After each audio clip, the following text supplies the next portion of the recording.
put your hands in the snow or things like that. What's your record, Dan? What's the longest you've been outside barefoot these days?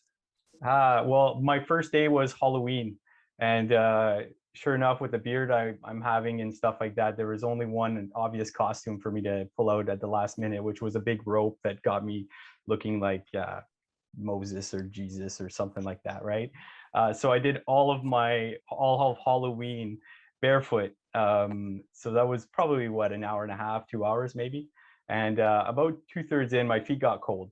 So I told my kids, I'm like, just keep going down this cul-de-sac and you guys can pick me up on the way back. So I sat in an Indian pose or basket pose, I guess, warming up my feet. So that was an interesting experience to see all the youth passing by me be like, oh, look at him. So next time, I think next year, if I do it again, I'll have to learn a few things from the Bible or some really thought-provoking proverbs to throw out to these teenagers. So 2 hours about. That's cool. Yeah. You know where to find me if you want to hit one of these barefoot walks, John. Maybe down the road we do some Rainbow Roots guided barefoot walking. I love it.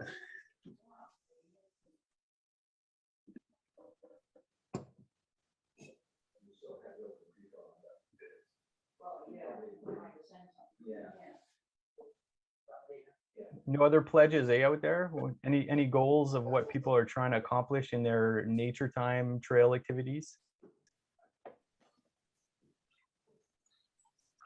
I guess you guys don't need some because most people that would attend an AGM, a Rainbow Roots AGM, probably they're already all hitting the trails on a regular basis, and the motivation is already intrinsic to them.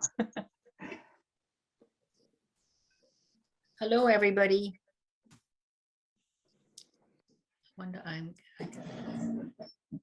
Hi, Ursula. It's 6:02. I think we are about ready to roll. We have about 25 people online. And I'm just going to double check. Can everyone still see my screen? Okay. All right. Thank you so much, friends. Okay. All right, I'd like to officially welcome everyone to the November 2021 meeting of the Rainbow Roots Association. I'd like to ask everybody who's online today if you could mute your microphones while we're in progress, and only unmute yourself if you'd like to interject or make a comment. Thank you. This is an interactive type of meeting, so please take a look at the chat window. You can send messages in the chat that are visible to everyone, or you can message individuals through the meeting if you like. Those aren't private, by the way, so at the end of the day, the organizers of the meeting would be able to download those text messages. Also, we will be recording this meeting today, and well, we are recording it. And it will be rebroadcast later on by Eastlink, who has been lovely enough to provide this Zoom platform for us today. So without further ado, I would like to kick off. I guess our overall agenda, before we get right into the business, for the people that are joining us and haven't perhaps joined a Rainbow Roots meeting before or an AGM, we're going to take some time today to go through our regular association business. Next, we're going to give you a Rainbow Roots report led by our Executive Director, Daniel Barrette. And then we are going to spend a good amount of time with keynote speaker Backroad Bill, Bill Steer, who's going to give us kind of a lot to think about regarding trails, trail maintenance, trail marketing, what trails mean to our community, and how we should be shaping our thoughts about this for the future. So very topical keynote speaker. So hang on, we will go through our business meeting first, kicking that off. So as chair, I'm Lynn Bullock. I'm the president of the Rainbow Roots Association. I'd like to call this meeting to order and welcome everyone. And first, I'd like to call for a motion to accept our agenda. Ursula, are you planning to move this? Ursula is probably muted. I'll second it. Ursula already said that she would. All right. I hear Ursula moving, and that was Dave seconding, so we can adjust that. Carol is doing the minute recording for this meeting. Next, I would like to ask for a motion to accept the 2020 minutes that our members have reviewed in advance. Do I have a mover? I'll move, Giselle. Thank you, Giselle. I'll second it then. Thank you, Jim. All right, moving along. It looks like I didn't even need this slide. And moving along, I'd like to introduce our board of directors. As I mentioned, I am Lynn Bullock. I am the president. Dave Tyndall, who's already participated in this meeting, is our vice president. Francoise Nadon is our treasurer, and Carol Craig is our secretary. Also on the board, we have a slew of dedicated directors: Jim Little, Stanley Corin, Giselle Roberts, Ursula Silve, Peter Beckett, and Don Brown. We also have one permanent staff member, Daniel Barrette, who's our executive director and who has prepared our agenda and slides for this evening. And over the summer, we had two very energetic and enthusiastic summer students, Liam Bursey and Allison Labrache. Now, at this time, you may not know this, but you have a limit to how long the term is that you get to dedicate yourself to the board on the Rainbow Roots Association. And we are saying farewell as to Stan Corin and Peter Beckett, who their terms have elapsed. They have both said they'd like to stay involved with Rainbow Roots, but they're now taking a break on the board. And to fill their spots, we have a couple of new folks coming on, but first things first, I'd like a motion to nominate Jim Little and Carol Craig to serve on the board for a second 3-year term. Do I have a mover? Dave here, I can move that. Thank you, Dave. Do I have a seconder? Giselle. Thank you, Giselle. All right. Next, we have do we have a mover for the motion to increase the number of directors for the association from 10 to 11? It's Carol Craig here. I will move that motion. Thank you, Carol. Do I have a seconder? I'll second it. Thank you very much. Next, these next ones are about filling the slots on our board as Stan and Peter's terms have expired, and also that we could use a little extra help. So we have 3. So first, I have a motion to accept the nomination of Rob Klein for a 3-year term as director on the board. Do I have a mover? I will move it. It's Carol. Thank you, Carol. Do I have a seconder? I will second that. It's Fran. Thank you, Fran. All right. Next, I have a motion to accept the nomination of Dylan Crisco for a 3-year term as director on the board. Do I have a mover? Giselle. It's Jim. Both Jim and Giselle. So moving, I'll take Giselle's seconder.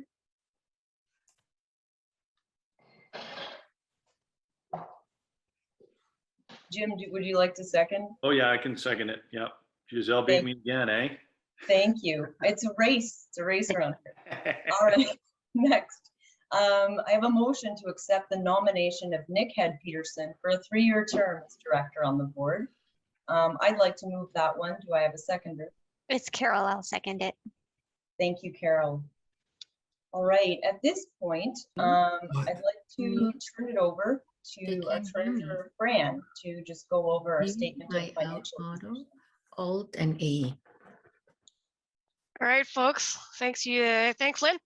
So this isn't the most glamorous part of the meeting, but it is a very important part of an AGM, and that's your financial statements for 2020. So a year in review. This is a notice to reader, which means that it wasn't. These aren't audited, and that's because our revenue generation was below the threshold, I think, this year, which I will explain in a bit. But it was below the threshold for us to have to undergo a full audit. So we'll start with the statement of financial position, which is also known as the balance sheet. So it's a snapshot of the bank account at a moment in time. And we have, as you can see, we have assets of consisting of cash and accounts receivable. Accounts receivable is basically cash or funds that are owed to us in the amount of 116,837. We have liabilities in the amount of 57,525. And that's consists of accounts payable, which is basically things, cost, like expenses that we owe money to. So in this instance, it's the Big Nickel Trail, which consists a large part of that. And also a small portion of deferred revenue, which is funds that we've received in 2020, but that are earmarked to be used for 2021. So that gives us a combined total of 116,837 in net assets. So a good financial position for this year. Next slide, please. So this is your statement of operations. These are the revenues and expenses that we've incurred in a year, in the fiscal year for 2020. What you don't see in front of you, which is interesting, well, it's not interesting and it's not a surprise, but are the comparative numbers from 2019, because we've actually reduced our operating revenues and expenses have been sort of half this year, and that's obviously due to the pandemic. We were unable to undertake several activities or hire students and that sort of thing. So we're probably running at about half of our budget that we historically would have run at. But the good news is, so on the revenue side, we've generated 140,000 in revenue. And the good news is that our expenses were less than our revenues. So that means we have no deficit. We have a modest excess of revenues of 18,268. So that is your snapshot for the year. And I guess I am putting the motion out there to accept the financials for 2020. Here, I can move that. I can second it, Fran. Okay. Thanks all. All right. Thank you, Fran. I think at this point we will move into the Roots report, which is led by our Executive Director, Daniel Barrette. I totally wanted to update that picture to something a little bit less fuzzy. I'm just going to remind everybody to mute themselves for this part of the meeting. You'll have a chance to talk later on. We are recording this, so just for clarity. Now, Rainbow Roots, thank you, Fran, Lynn. Rainbow Roots, our ultimate goal is to create great outdoor trail-based experiences, and that we deliver that on a few ways. First of all, to look at trail development and be proactive there for trail infrastructure. Programming, making sure that people are using the trails, and we work with the community through promotion, collaborations, and sound governance. Go for it, Lynn, you're controlling me. So one of the first activities I'm going to share that in 2021 is our now staple Camino event. We started in 2017. This is our 5th Camino, and it's a one-day hike challenge that really encourages people to push their boundaries of what they normally hike. So, and as to immerse yourself in a one-day experience. Now, our registrations were very comparable to the year before. We had 300 people register, just a little bit less than 100 on the one-day event, walking around Ramsey Lake for 26 kilometers. Next. I'm sorry, Dan. So what happens when you walk 26 kilometers around Ramsey Lake? You see a lot of happy people, a lot of great stories. These are some of the pictures that were shared on Instagram. And I wanted to share, just as we were wrapping up the event, there's one last person that passed by.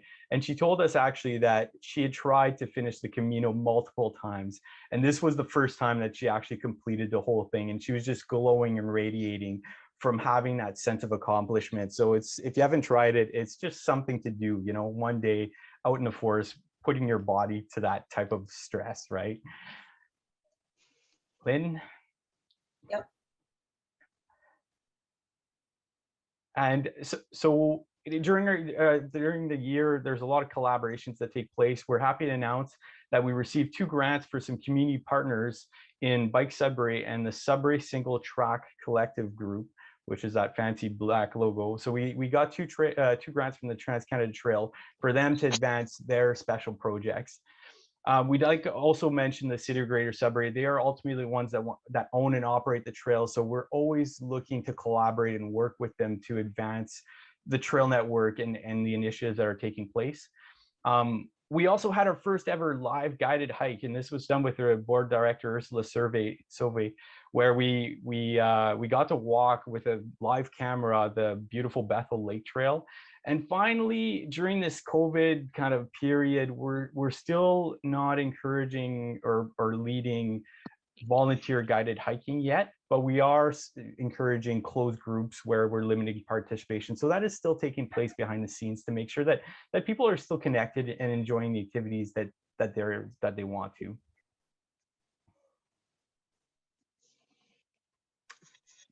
One of the big facets of Rainbow Roots that we're known for is definitely trail development, and trail development has multiple phases. The very first phase is identifying the trail project that's desired, that's needed, and having a few key leaders behind it.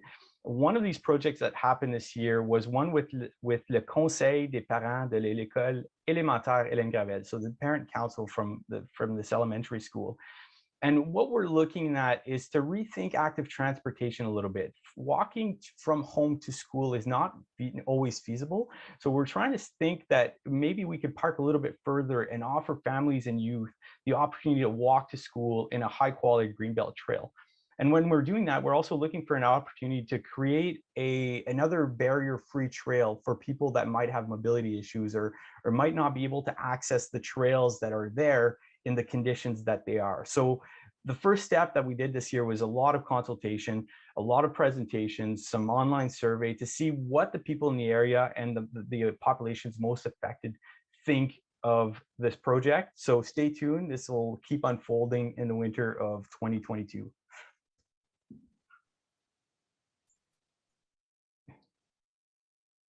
Another project that we're collaborating on is with the South End Community Action Network. There's this short little neighborhood connector. It's about 90 meters long, right in the Lowell and Hart.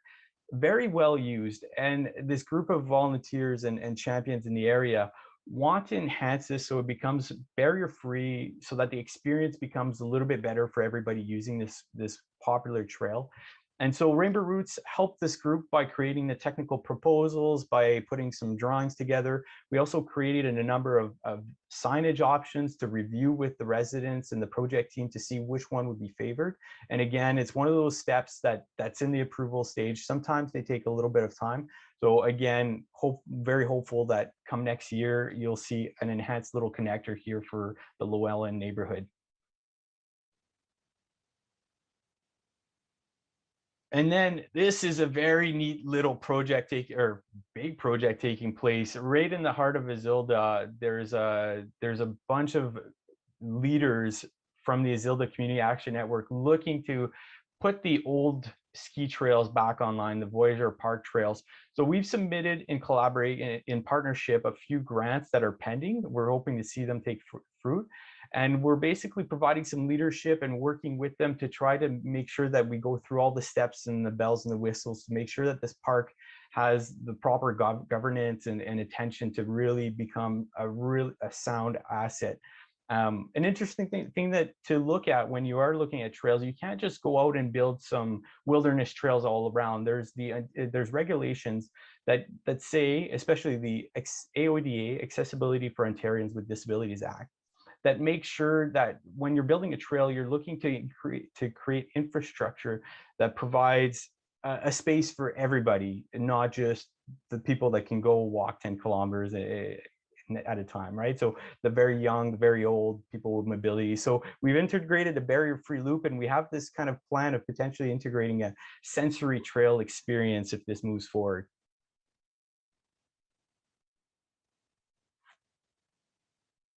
And then a lot of yous have been to a lot of AGMs. Old board presidents have seen this project take place. This is finally 4 years in the making, more than 4 years, like 10 years, because it started with a board of director vision about 10 years ago. 4 years ago, the grant applications went out, and for the last few years, we've been working on this one, which is the community opening of the Big Nickel Trail. Now, this is a project that was funded by the Ontario Trillium Foundation, so we recognize their support. It's a short, heart pumping experience, so it's not very long. If you're really going from point A to point B, you can do this in less than 10 minutes, but your heart is going to be pumping for sure, because you're going up 20 meters in a very short distance. Because of the short experience, we tried to make it a little bit more pleasant in other ways. We've got a lot of sitting areas so that you can really enjoy the views of the Gashel community and the regreening and this beautiful neighborhood that's there. And we've also got some mineral and tree interpretive signs to learn a little bit about it. Go for it, Lynn. And here's the perspective from the top. You can see the switchback that we had to be creative on. You're building on a rock outcrop. So to make this less steep as possible, which is, it is still pretty steep, this was kind of the design that we were able to achieve without having too much impact on the natural surroundings as well. And then finally, one of the quotes that I was quoted on in the papers was, it takes a collaborative community effort to build a great project. And I absolutely stand by this after spending so much time on this project. From day one, we had all kinds of consultation with people from the city's accessibility panel. Board of directors were out nonstop figuring out the alignment. I had a ton of students along the way creating drawings, creating applications, looking at signage. And finally, one of the things that happened is that as we were just finishing the signage, there was unfortunately some vandalism where all our signs were toppled over. I threw a call to the community to try to look to fix this. And of course, like a dozen people answered the call. And on one weekend, we went around and put all these signs back up a little bit more deeper in the ground so that they wouldn't overturn as easily. We had a ton of people out there just putting a little natural touch, a human touch to this beautiful trail.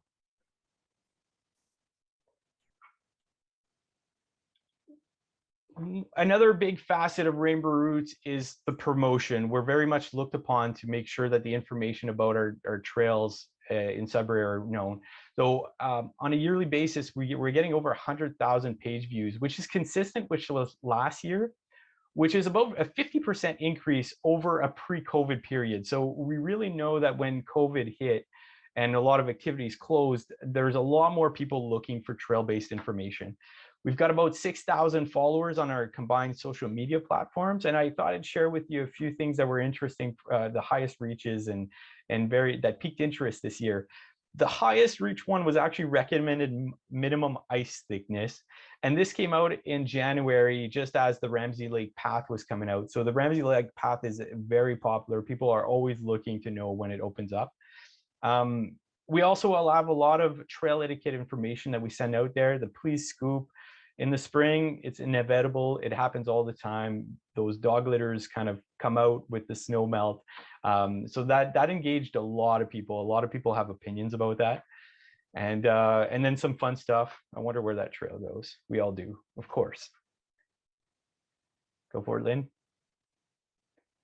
I'd like to recognize our community partners. We get a yearly operational grant from the City of Greater Sudbury, and it's with that grant that we're able to leverage other opportunities. Some that came in 2021 were funding from the Ontario Trillium Foundation, Canada Summer Jobs, RBC, Benevity, Trans-Canada Trail, and we've also got that 2020 membership program from this year. But let's go to the next slide so we can see the 2021, what that looks like. 2022, sorry, I'm like mixing up my years here, but if you're looking to become a trail ambassador, like to support the association, there's some cool perks from local businesses. $30 off your bike tune-up, spacecraft 15% off, and this new one, Metamorphosis Studio, 2 free yoga classes, and of course, Old Rock products. And so that's kind of a year in 2021. I thought I'd just take one slide here to poke some interest in what might be taking place every winter, the board of directors and I, we take a mini retreat and we start talking about what priorities we should be looking at.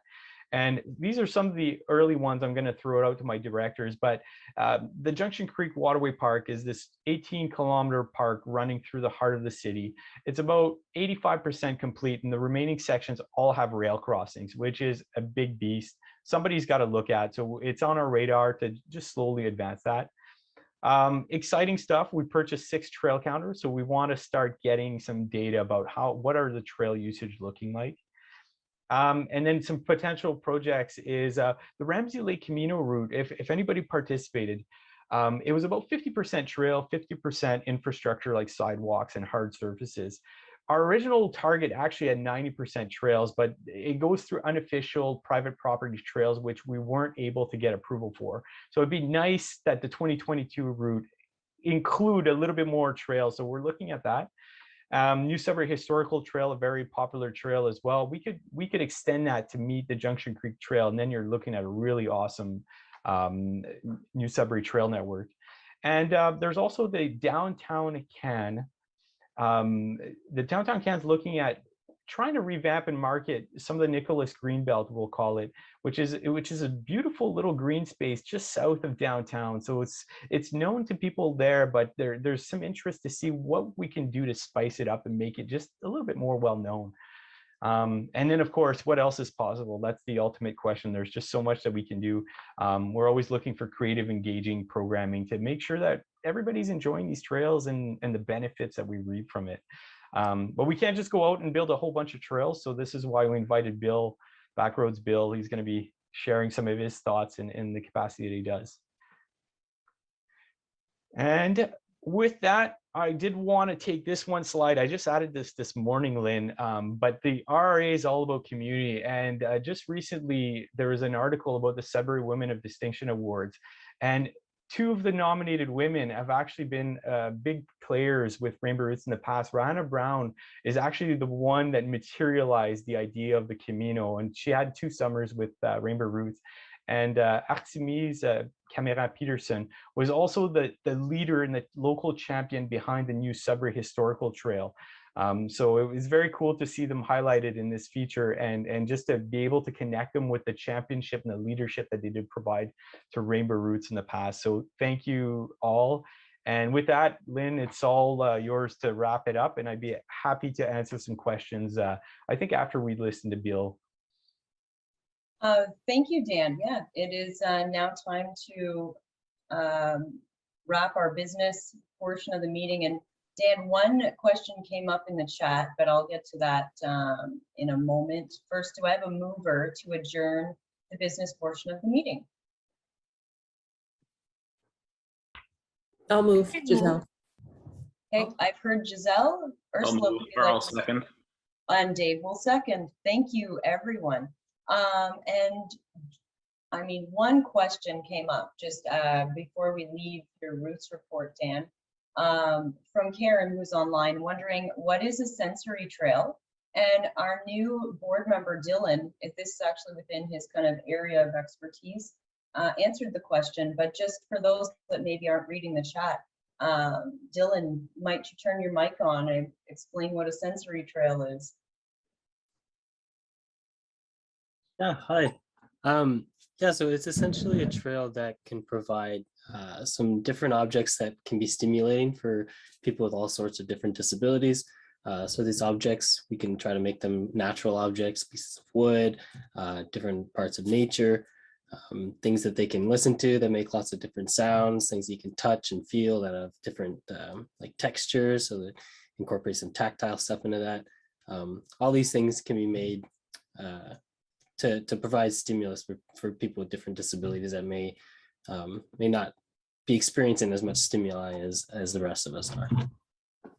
Excellent. All right, thanks. I think this is something that many of us are still learning about. So great question, Karen, and Dylan, thanks for the excellent explanation. So now we're going to move on to our special keynote speaker for the evening. I'd like to welcome Backroad Bill, as he's known. His actual name is Bill Steer. As you can see on the slide, he is an award-winning teacher. And you may not know that he's actually the founder of the Canadian Ecology Centre as well. So Bill doesn't live in Sudbury, he lives in North Bay, but he is very familiar with all of Northern Ontario. You've probably heard him on the radio or read his columns in the media, and really is kind of famous for helping people find very special places.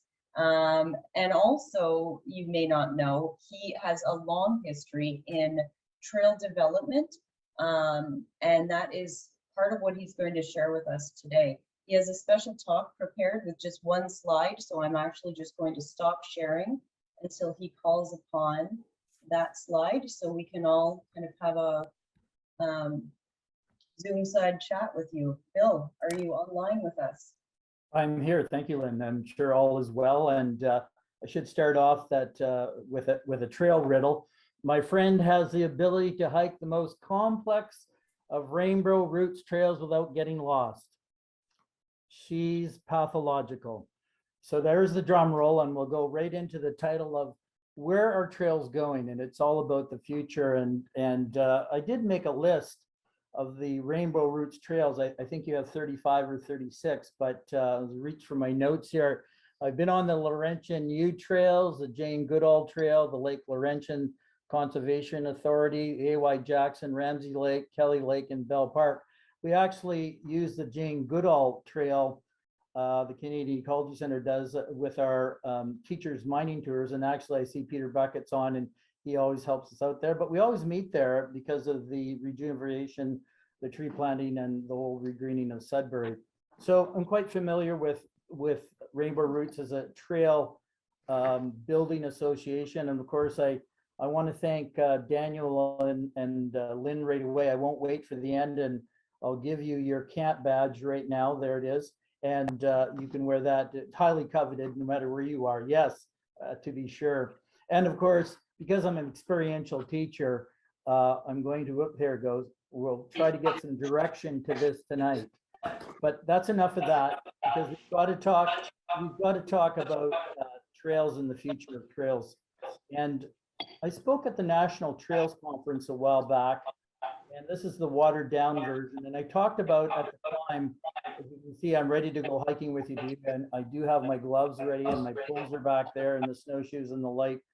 I did talk about the four deadly M's of trails, and I'll put this in context tonight for you to ruminate on, to be sure.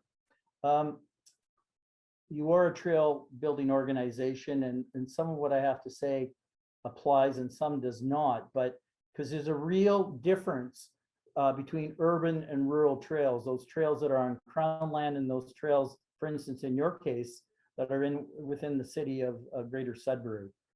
And your trail experience and my trail experience is based on these four M's. The first one being marketing. Now, we've come a long way in the last 10 or 20 years with regards to having our trails on the internet, and your site is exemplary. In fact, very, very well organized, easy to manipulate, and I think that's the easiest one of the M's to be successful at, because people need where to find our trails. Now, we're not at the level of the trails in Ireland and Scotland and England, but we're headed in the right direction, to be sure. The other two M's that I'm going to talk about is, and they involve money, is management and maintenance. Our trail experience, when you go to the trail, if there's windfall in particular or eroded areas, that's what you're going to take away from that the trail was not well maintained. The management, you have one full-time employee right now, and I looked at your balance sheet there, and it was good to hear that you're trying to leverage that money all the time, because I mean, I run nonprofit and have done so for a quarter of a century, so I know what you have to do, especially when you don't have any operating subsidies. The Canadian Ecology Centre does not get operating subsidies like Science North. So it's important that whatever you do with regards to leveraging those funds and things that you have that active trails program. I think that's one way. Of course, you have to keep a positive cash flow to be sure. So maintenance and management are two areas that are costly. And I know from your former executive director, now with City Council, you have a pathway to the City of Greater Sudbury, and you're going to have to continue to access that kind of ability to get to City Council, to be sure. One of the other 4 M's is mapping, and I think, Lynn, you can bring up this slide, and I want to talk about mapping, because whether you find your map online or it's and here it is there, the AY Jackson, or the paper map. The paper map, I often say, is not going away, but it will. But you have to have, and I don't know if all your trailheads look like this. You are well branded. There's no question about that. That Rainbow Roots brand is obvious at your trailheads. This particular one I wanted to look at because it has a degree of difficulty. It has the users, the type of users that can occur at the trail. It has the 311 maintenance number to call. The only thing I think it does, has the brand on there. It has the trail loops, as you can see, and some of the terrain. Doesn't have the contours so much, or any anecdotal description. And one thing, unless I've missed it, I don't see the scale bar. And the one thing to keep in mind with your trail maps, because people use their phones now to take a picture. This is their map right here. And so it cannot be thematic. It has to be user-friendly. It has to be a navigation map. It is oriented, and I don't know if this sign is oriented the way it shows on the sign it is. So I don't know if that map is actually facing north. Very critical to do that when at all your trailheads, if you're going to have this kind of navigation map. This costs money as well, but I would say out of those M's, the map is one of the critical parts of that trail experience, along with what you find on the trail with regards to maintenance. Now, when I was speaking to Lynn and Daniel the other day, and this next comment doesn't necessarily apply. You can take that map off now, Lynn, I suppose. But this next statement is, I'm quite adamant about this, and when I'm asked to speak about trails in certainly in rural situations on Crown land, we should not make any more trails. We have enough trails. We've got to maintain them, and we have to manage them. And I think Daniel alluded to it. There's always good trail ideas, and there's always people in the community that want to get this trail going again or initiate a new trail. It's that long-term planning. Now, I understand that there's no master trail plan for the City of Greater Sudbury, and that's been a want and a need for quite some time. And I'm sure that's something you're going to continue to work on with the city. So it's pause for reflection with regards to when we look at the first iterations of the Trans-Canada Trail. There are parts of that will never occur because of the terrain, and there are parts where I've gone back that people have started it and they're poorly maintained. And so your trail experience changes, to be sure. I'll just adjust my chair a little bit. There's a bit of a glare on the map there, but I was looking at my backpack there, which took me to Greenland and back. But so those M's are very important. And I think the most important M, which I haven't talked about, but again, Daniel alluded to it, is the M for memories or mining data. Whether it's a trail counter or whatever it is, the way you can recover anecdotal experiences or just the amount of traffic, if you're going to make a case for maintenance dollars or for a new trail, I believe that you have to have that data on hand. Most decisions now are based on quantitative and qualitative data. And I think that's something that you want to look at and I know you already are, in the near future and the long term of the Rainbow Roots Association. So in summary for now, it's those M's that you've got to concentrate on. And I think in your mission statement, you're right on with regards to health and connection with nature. That's what I think as a society, and I think COVID has allowed us to understand and appreciate more the value of trails in our community, is that people, as soon as they got outside, were able to get outside, they went to trails because they're in our neighborhoods. They're all around us. They're low cost. They're free. And I often bemoan the fact that way back when we created that outdoors card for hunting and fishing, we did not include all trail users. Whereas today, if we all paid on an annual basis for our outdoors card, we'd have more money to leverage. But that's a story from the past, and that's not going to come to its fruition. But money is always important, especially for a trail building association like Rainbow Roots. So the connection with nature, and it's so important now with climate change and low impacts, trails are like that. And so I think those are the two key things when you go to make your case. You're mining the data and you're really you're really promoting those two aspects of your mission statement. So when I step back, and of course in our area it's Discovery Routes, and there are trail associations all across Northern Ontario, Catskill, the Voyager Trail Association, they all have similar challenges. I don't know there's ever been an effort to bring people together in Northern Ontario. I think a long time ago in a faraway land, I remember attending a conference about that. But non-motorized trails for the most part, because we know the motorized part of society have done it very well. The OFSC is a trail model to be reckoned with around the world, that what they did. Now they have their challenges as well. And of course we could talk about multiple use trails, but nonetheless, in this aspect of non-motorized, these are the things we're going to have to concentrate to keep trails front and center in our community. So I praise you for all your work. There's some things to think about. And I said to Lynn and Daniel that I wanted this to be interactive.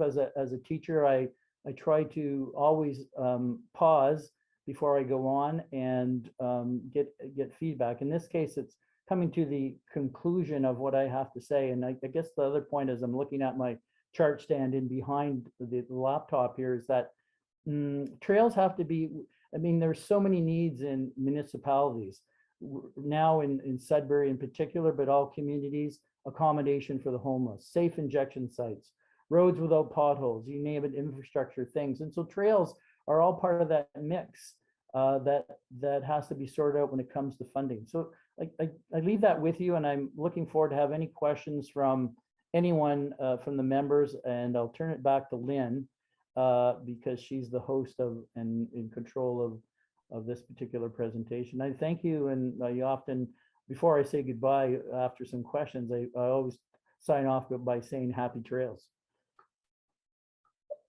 I love that sign off. I'm a really avid trail user in the city, but I started not using urban trails. Early in my life, I started using only forest trails that my dad and I would make and groom. And I think something that you mentioned is all of the things that happen on urban trails. And I think it's kind of interesting. I'd be interested to hear from you if you had any advice on how we tackle this topic, because as I've been on this board, I've learned that not everyone has the same sense of comfort in the outdoors. Many people are brand new to the outdoors and have a tremendous fear of anything from bears to homeless people that have set themselves up on trail side. Do you have advice for us, like as you've been in this for so long, on how to encourage people to learn how to enjoy the outdoors on our urban trail network? Yeah, that's I was just thinking as you were setting that up, is that certainly I can, in the summertime in particular, I'll use the example of New Canadians in provincial parks, and they rent canoes and there's no one around to show them how to paddle out the canoe. And I don't know, I wish I could spend the time by default and have a questionnaire with them at the end, but I do know there's a certain degree of frustration. So going back to your question, that's why I talk about these M's, and particularly when they come to trails. I saw a group of New Canadians on our Laurier Woods Trail in North Bay. There was probably 14 of them. I was in there setting up a lab for my students, but they went by me one time and back the other way. They couldn't read the map because they really hadn't been on an organized trail before. So we've got to make sure. That's why I spent that little bit of time on mapping. In particular, I when I see a thematic map at a trailhead, and I know people are going to take a photo of it, it's got to be to that standard that I talked about. It's got to be like the paper map. It's just out there at the trailhead. And again, it has to be oriented. So the other things too is that when they're on the trail as well, the other thing where we fall down in, and I don't want to get too particular, we don't put those same signs up at trail junctions. You are here, and it's a small sign, but it's not replicated again. So again, when I talk about our trails and don't make any more trails, you got to go back and do these things that we haven't done before to make sure the trails that we do have are up to that standard. And that's why when you go to Ireland, Scotland, or England, you see that. I mean, it's tasteful information, organized, that's kind of always in your face, but it's not. And so, I mean, they've got time over us, that's for sure. But nonetheless, there's lessons to be learned on every single trail we walk. So I think in part I've answered your question. You know, again, the difference between easy urban trails that are around lakes down by Science North, as opposed to something a little more remote. And are we ready to send anyone out to enjoy the wilderness? Now, in my background here, somewhere in there is my GPS, my compass, my water bottle, my first aid kit, etc., my hat, my raincoat up top there. So all the things we need to know about. But the thing is, if you haven't been to Scouts or Brownies, or if Uncle Vic didn't show you, or you didn't take an outdoor ed course in high school, that might have been skipped. So yeah, and so when I heard about these volunteer guide walks, I think that's really, really important. That's an educational opportunity to promote our trails. Thank you. We actually do have a few more questions that have popped up. Just going by order that they've come in. Karen has asked, what is the key to getting financial support from industry?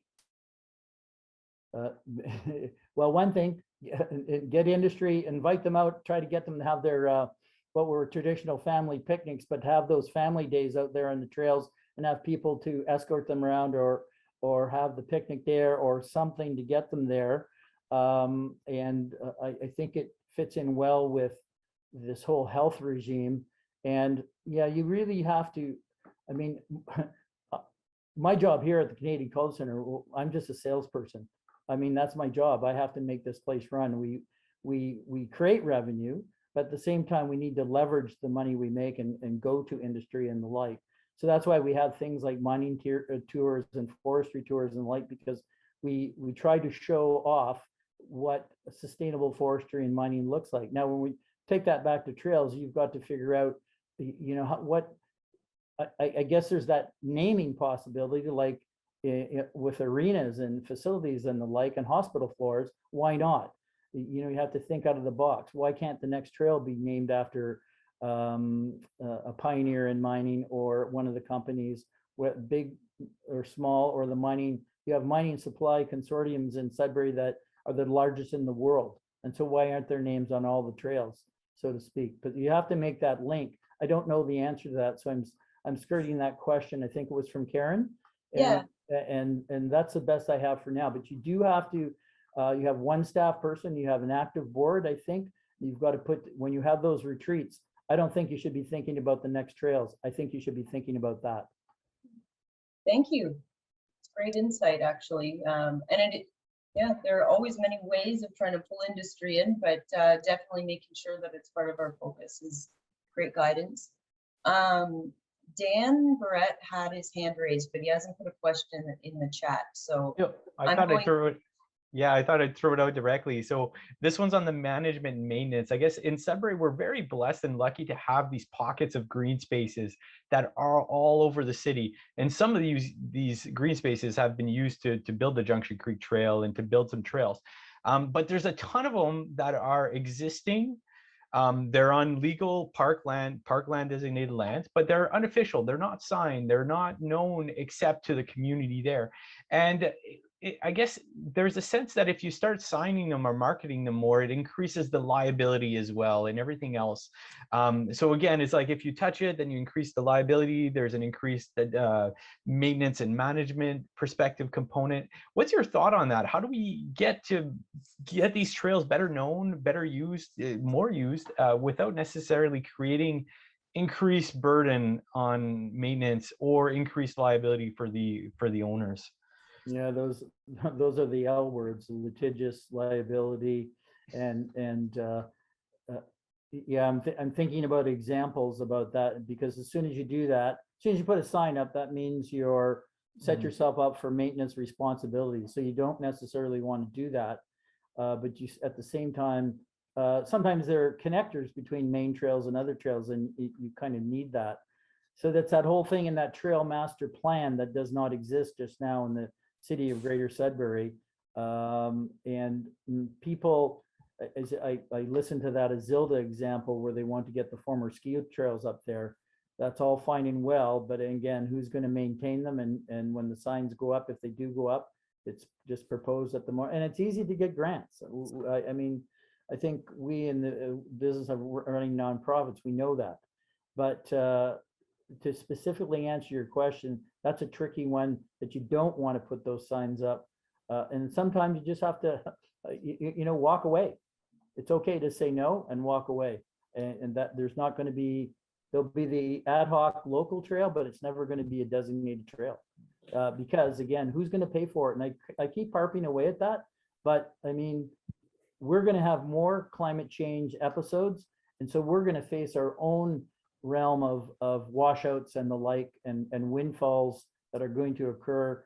And let's just say in any community, all our trails could be wiped out in one storm. And then we've got to get them back up. And I mean, we don't want that ever to happen, but we're witnessing that now. So that's why I'm very cautious about new trails or any trails, but they're so important to our health. And we haven't put my gloves on to answer this question, because it's a maintenance kind of answer too, but we need people that will go out there at all times to clean them up.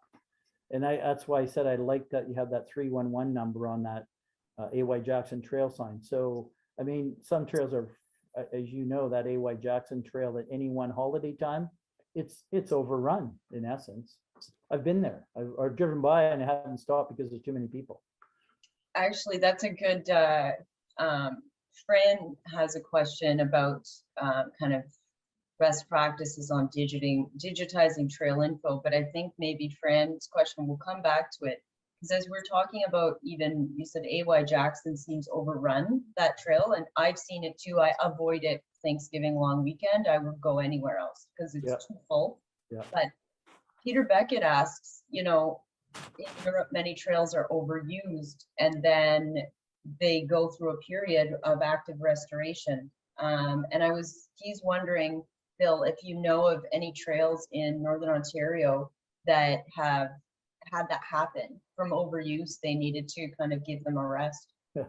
I can tell you the trails that need a rest. And speaking to the restoration ecologists, I mean, just as you drive into, I see they're expanding the parking lot again at the Descheny Falls coming in North Bay. I don't know what's up there, but the bottom part of those trails badly eroded. They need to have a rest. And then, but how are you going to put the the brakes on people using trails when you want them to get on the trail and do all that and try to explain to people?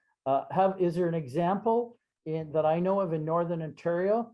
I think there were sections of the Cup and Saucer Trail, yes, that they had to fence off and keep people off them. And I don't know if that's still in effect. And of course they had to change the parking lot there. I mean, there's another one where you can go along and they're parked out on the highway. Same as I think Giselle Roberts is an avid hiker of the Crack in Killarney, and I noticed they made a complete detour, whole new area of trail because of the erosion. Yeah, I said to someone the other day, I remember when there was no parking lot and no day use ticket meter there, and sometimes I get blamed for writing stories and things about that. I did a Northern Ontario travel commercial on the Crack, and the next thing you know, there was a parking lot. So you can blame me for those kinds of things, I suppose, promoting trails, but but then of course people congregate and want to go on them, and that's the next thing. It doesn't take much, as Peter and anyone else knows, that is on trails for erosion to occur. Our footprints are bigger than what we think, even though it's on a trail. And so it's almost like when we plan trails, we should plan the B route when the A route is, and that's something, when I saw that switchback one, I thought, what are you going to do? I know it's well packed down and it's probably lots of rock there. It's probably not going to happen there. But in other sections, you almost have to plan for the B route. And it's almost like a farmer. You should let one go fallow 1 year and do the right, especially when you've got slope. That's a great comment. Peter, do you think questions well addressed? And I would do. just, I do, and I think as time goes on, this concern about overuse, restoration, rerouting the trails is going to become more important, and it probably is something which the new board of the Rainbow Route should also be considering. yeah, and I would add as well, and I think the Lake Laurentian loop section of it might, be experiencing some of those challenges as well. So I guess the answer is start planning for the, the B trails, and that should, as anything, we cannot complain about things. We have to have the solutions. And when it comes to organizations such as Rainbow Routes, we've got to be solution oriented, not problem oriented. No, I like it. I'd like to go back to the question, and this is such a great one from our treasurer, Fran. Fran is an avid hiker out on the Voyager trail system, as well as here in Sudbury on the Rainbow Routes trails. And so she's out there using apps. I use apps too. I use Strava. I use all kinds of different maps, including topo maps.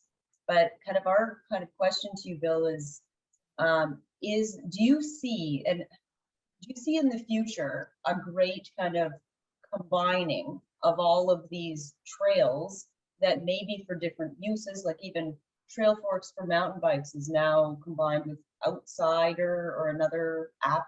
But do you think that they will be combined, or do you think that it would make sense for an organization like ours to think about getting on board with one particular app where we put all our maps, and then people can engage with us and say that they have hiked this trail, which would be a great way of, say, tracking metrics on trail use. If it's, I don't know if you have any ideas on that. I mean, we talk about different platforms and what might be emerging or useful, but of course they come with fees as well, Exactly. Right? So it goes back, it's a multifaceted question and has many parts of an answer, but I think you answered the question, part of the question for me with regards to the app, or what, a platform. And yeah, I think we've got to think about that, and I think we've got to think about how we can charge for trail usage. Now, this is a thorny issue. I'll use a water-based trail like the Mattawa River. I've been down that river since I was 17, hundreds and hundreds of times, and never paid a nickel. So why isn't there, you don't need a drop box, you can just swipe your card. But why don't we have those on trails? Because there are benevolent people who will do that every time they go out. They'll give $5, and those add up. So we need revenue, because we've got to leverage that. And with regards to the question about mapping in rural sections, yeah, that's the problem. Sometimes we're really amazed at whatever app we choose. Wow, those trails are on there. And so, but one thing for sure, a trail organization like Rainbow Routes, when I go and see your map, and I zoomed in and out and went to the individual trails, that's pretty good. And of course, I mean, you can take a screenshot. I always like to make, at a minimum, I like to see the .gpx file, that I can download that .gpx file onto this GPS unit right here. And then I have everything I need, because the topo maps on the .gpx file, which is the standard, international standard link for maps. I think that's what we need. That's wherever you can get that. And of course, the problems with some apps, they're not so interactive. If you want to pay $14.95 and download Backcountry, go to backcountry.com. It's a real GPS unit on your phone. So you can interact by putting, not all apps, what I'm trying to say is you can't always put a pin down in a point. Some have restrictions to them. But just having the visual of the trail, I think that's where the question is. Should we have one-stop shopping? I guess the answer is yes, but we need to pay for that. We don't need to go into the who spends more money, motorized or non-motorized users on trails. We won't talk about the profiles of trail users. Oh, I think it's a great question, and I see Mike Bouillon, who's participating in the meeting today as well, is mentioning trail forks and all trails have been great.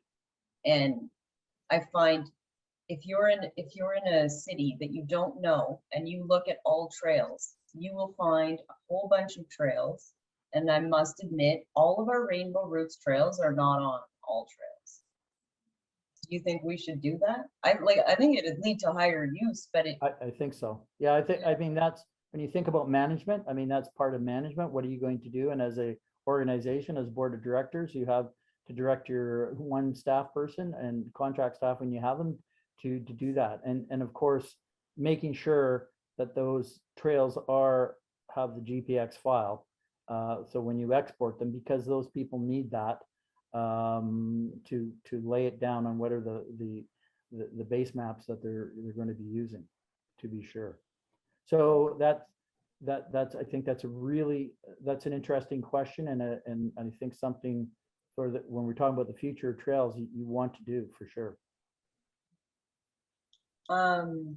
Karen has another question. Lots of trails associated with provincial parks, and the newest one at Sudbury South End requires a pass. So she's talking about our Kivvy Park, which is a park that it's a nonprofit, and if you want to use the trails, you need to buy a day pass or have a membership.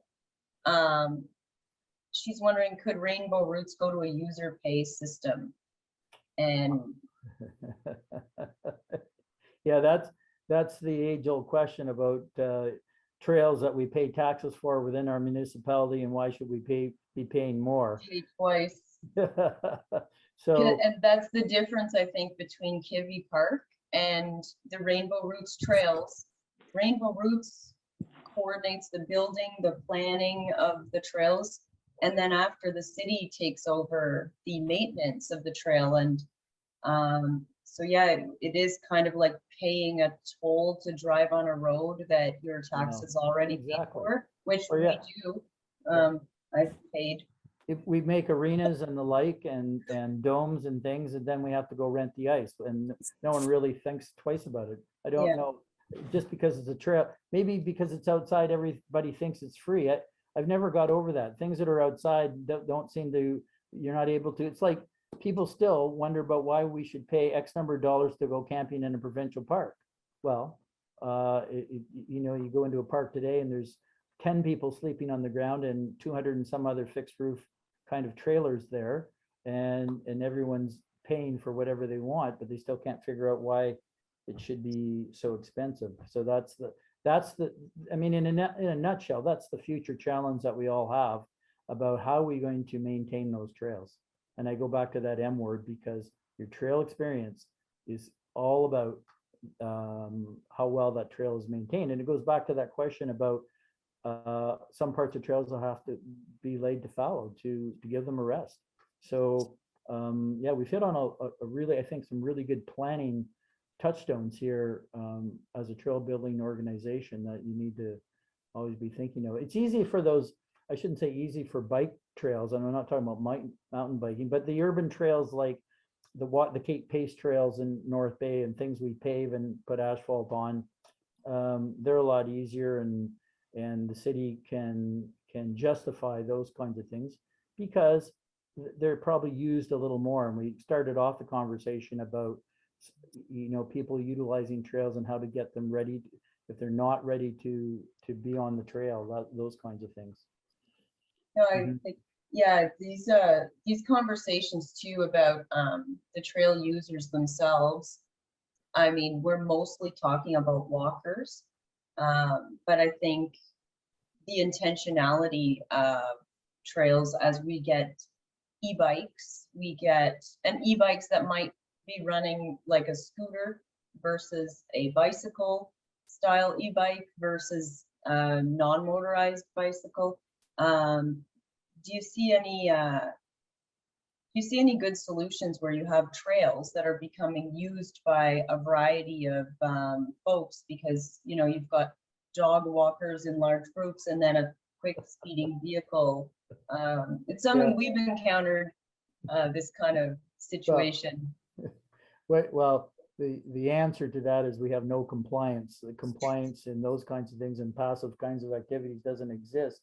And so it's that, I guess, the manners that we were taught by someone about when we're on trails about, you know, staying to the right or not having a vehicle that's posted that shouldn't be there, but nonetheless, yeah, we have.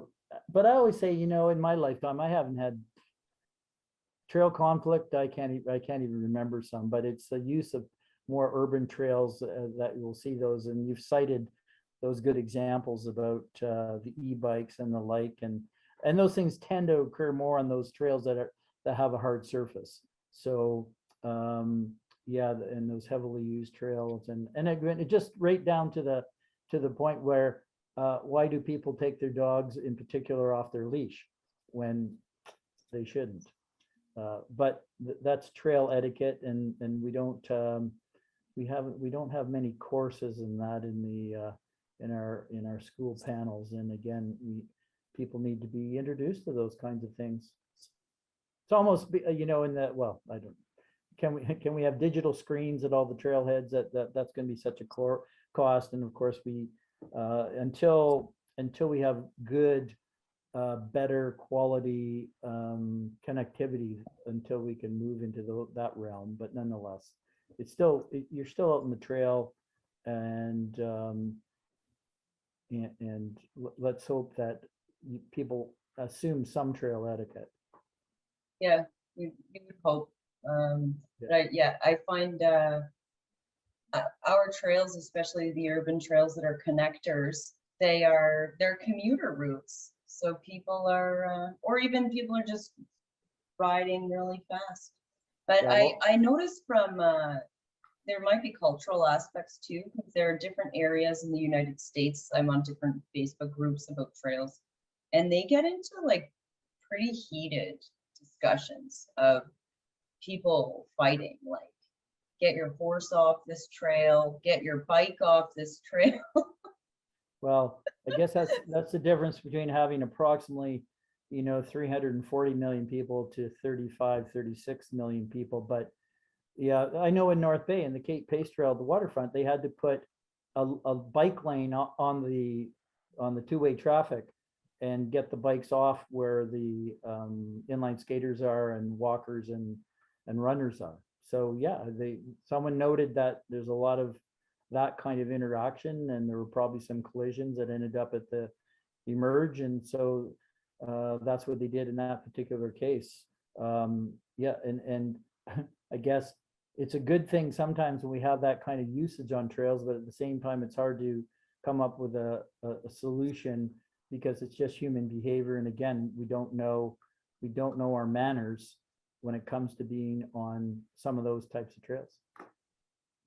Of course, that's why you and I and people here, we tend to stay away from those trails because we want to avoid all that. So we tend to go to those less used trails because that's where we're better suited. And that's why we have a lot of trails. And when you go outside of the city of Greater Sudbury, you don't have to go very far to find other trails, that's for sure.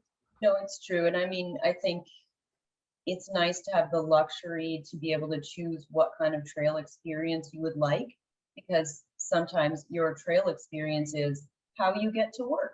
And so you're not going to, you know, make a decision based on that. It'll be a commuter trail for you. Sharon Roy's pointing out as well that, you know, she uses the trails for active transportation. So yeah, I'm sure Sharon would disagree with, say, adding a toll to a trail when she's already paying taxes. Well, that's the death knell of those kinds of things. But most recently, when I walked off the glacier in Greenland to the coast on a non-trail, but in Copenhagen, flew out of Copenhagen, but you know, that's one of the bicycle capitals of the world, but they know how to behave because they've been, and it's a commuter city with bicycles, and so they know how to do it. But I think that just takes time.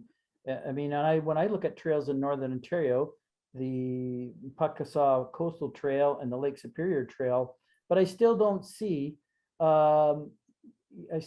our trail network, you know, we don't have hut to hut like we do have in places in the UK or in New Zealand and those kinds of things. So we don't have those kinds of amenities just to bring it up to another level where people will want to pay for that. But those are more rustic rural trails anyway, and we're a little off the top about some of the urban trails. But I mean, the long and short of it, we're glad that people are utilizing them. All right, folks, we are going to cut it off at 7:15. That's our hard stop. But if you have any other questions or comments for Bill, he is here for another few minutes with us. And, you know, we can have an open conversation. I think another thing that a person has pointed out is, you know, you can promote Rainbow Roots memberships, put signage at trailheads, perhaps with QR codes so that they could scan and take a map that way. They could, if we got into e-commerce, we could take donations that way. So a lot of really good ideas coming out of our discussion tonight. Don't want to leave anything on the table with Bill. So if you have another question or comment, feel free to shout out at this point. Yeah, I'll stay on. And I was just thinking too, if you come down to Sammy D. Champlain Provincial Park, where I am right now, I'm at the Canadian College Center. I'm upstairs on the second floor, and I thought I'm not going to put a virtual slide up. I'm going to put some real things in the background. But if you do come down here, I recommend the Red Pine Trail as one loop and the Nature Trail.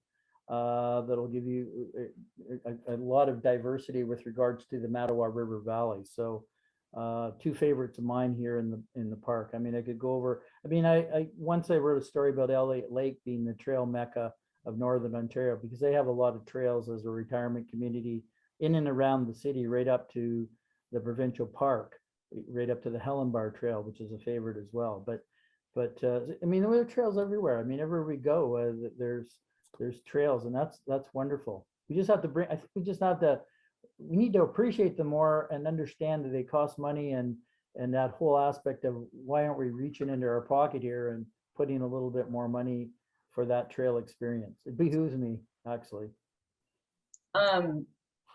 Seeing no one else chiming in, I have to say, in my job, I've had the opportunity to travel across Southern Ontario, and I had gaps in my schedule, and I made it kind of my mission that wherever I was, Hamilton, Milton, Niagara Falls, Newmarket, Barrie, you name it, I would find trails and I would go explore them. And I would use things like All Trails. They were usually a lot better than any print tourist guide found in a hotel.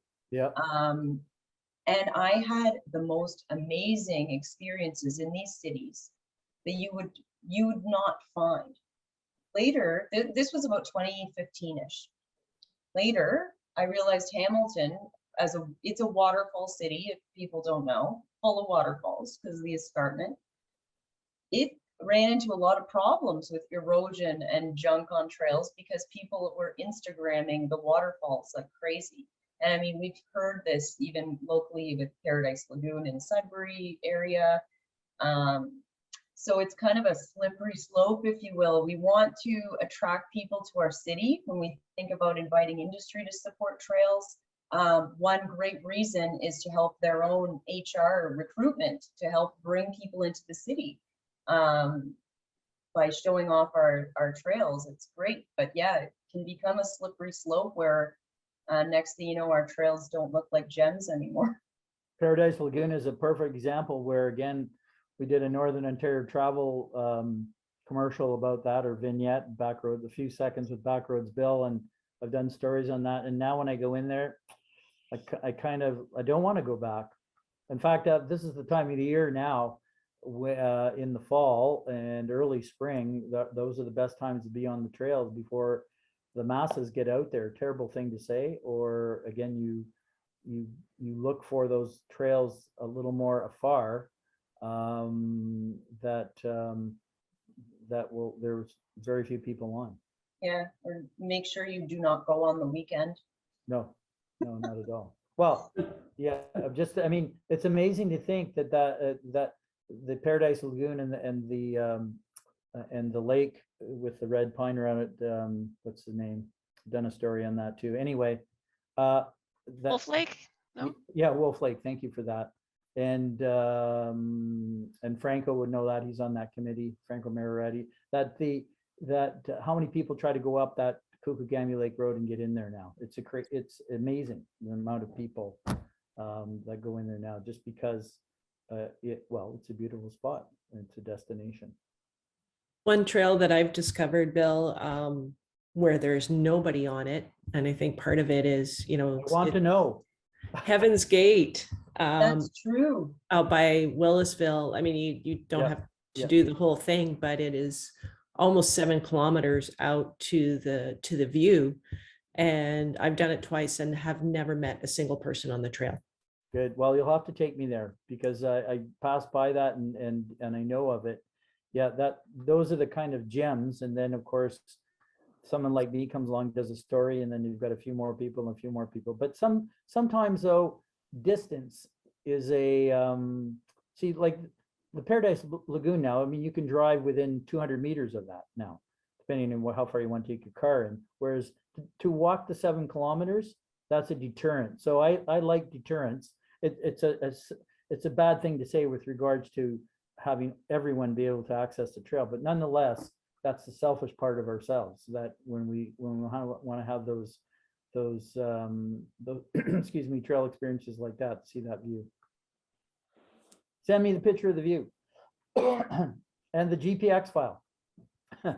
I don't have that file, but I can send you a picture of the view. I honestly think it is the best view in Northern Ontario. Okay, well then you know that, and we're doing a one-on-one here, but it's the same. Okay, another good example is the Devil's Rock, where I often say in North Cobalt, I say it's the premier view in northeastern Ontario, and of course there's no sign on Highway 11. There were never any signs until you really got there, till the last couple or 3 years, and it's, you can walk and see that vista that the Hardy Boys made famous in minutes, in 20 minutes. So tell me about the Hell's Gate. Does anyone maintain that trail? No. It's a good example of a local trail that's been there, and you just got to know where it is. Yeah, it's very well marked though. Yeah, there is a local group of people who do some maintenance, but it's not especially organized. Yeah, it's not an official trail. Exactly. Exactly. Yeah, but it's a trust now, so it will be developed and better known very soon. Okay. But I think it's sufficiently challenging that it discourages people.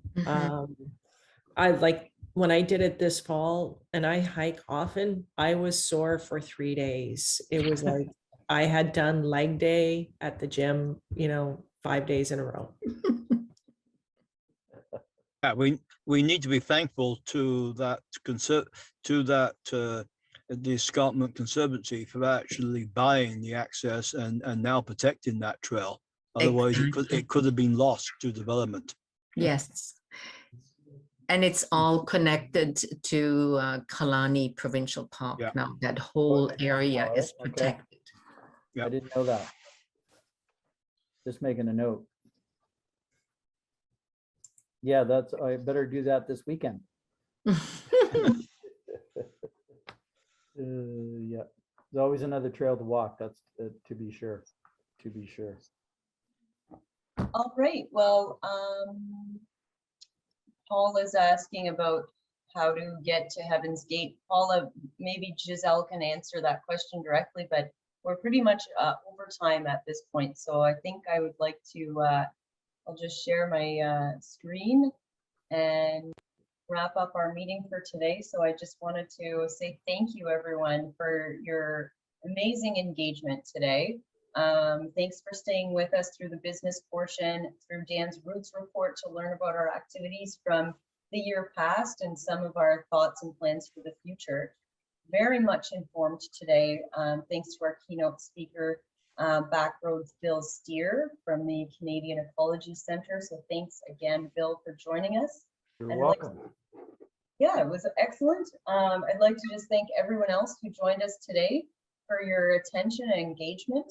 And we're always interested in your feedback on these events and on our activities. So you can always drop us an email. We're also active on social media, Facebook, especially Instagram, Twitter, and YouTube. If you'd like to donate, you can, that's facilitated through our website. Memberships, again, are for sale with all new perks that will update on our site shortly. So I want to thank all of the businesses that supported us through those membership perks. That's excellent support. And as well, our volunteers and board members that joined us today. So we do this as a collaborative group. We could not accomplish what we do without the passion and enthusiasm from our staff, from Daniel Barrette, and from all of our volunteers. So I'd just like to say thank you to everyone and wrap it up with that.